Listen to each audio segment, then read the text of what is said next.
वृत्ति परीक्षा रे आमर एई भलिया क्वेश्चन गोटे 100% पड़िबो तेणु समस्ते एई भलिया क्वेश्चन निश्चित भावे शिखि नियो। प्रश्नटा होची रवि गोटे स्थान रु बाहरी दक्षिण दिगरे 4 किलोमीटर जाई पश्चिम को 4 किलोमीटर गला सेठारु उत्तर को आउ 4 किलोमीटर जाई विश्राम नेला से बाहरी थिबा स्थान रो केउ दिगरे विश्राम नेला। एई भलिया क्वेश्चन गोटे दिगरु क्वेश्चन 100% पड़िबो पिले तेणु एईटा को शिखि नियो तमे वृत्ति परीक्षा रे अन्य मानक ठारू अधिक मार्क आनिबो। केमिति समाधान करिबा रवि गोटे स्थान रु बाहरी मन कर एटा रवि बाहरीची किंतु ता पूर्वरु मन रखिबो दिगटा होची उपरटा उत्तर तलटा दक्षिण एईटा होची पूर्व एईटा होची पश्चिम एतिकी मन रखितबा दरकार।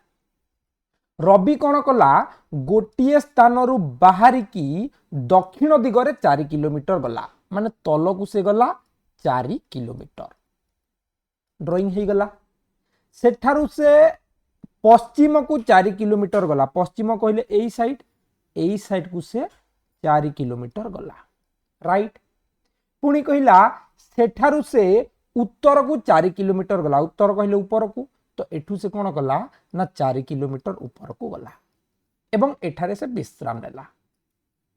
क्वेश्चन कहला से बाहरी थिबा स्थानर केउ दिगरे विश्राम नेला से बाहरी ची एई दिगरु एई जगारु से केउ दिगरे विश्राम करूची पिले केउ दिग पडुची लेफ्ट साइड कहले पश्चिम दिग तो राइट आंसर हे जिवो बी केते सहज।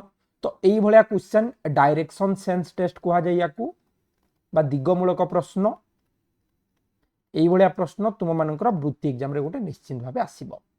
आ गोटे प्रश्न देखिबा एटा को पजल टेस्ट कहा जाय एटा भी पड़िबो।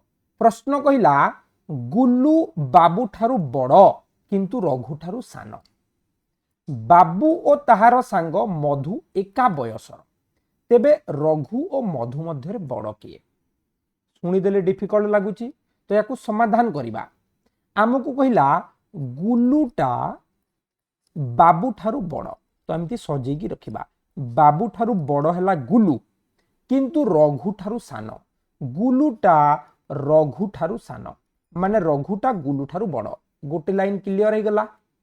2 नंबर लाइन को जिबा बाबू और तार सांग मधु एका बयसर बाबू जो बयस मधु से बयस यही 2 जन गोटे सांगर अटंती।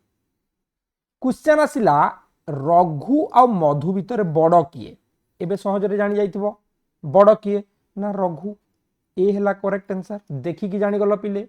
तो एई भलिया क्वेश्चन तमरो आसीबो आजिर क्लास रे तमे 2टा क्वेश्चन सहजरे सिखि गलो आगो को भी एई भलिया क्वेश्चन सिखिबा पई चैनल टाको निश्चित भावे पिले सब्सक्राइब कर दबो।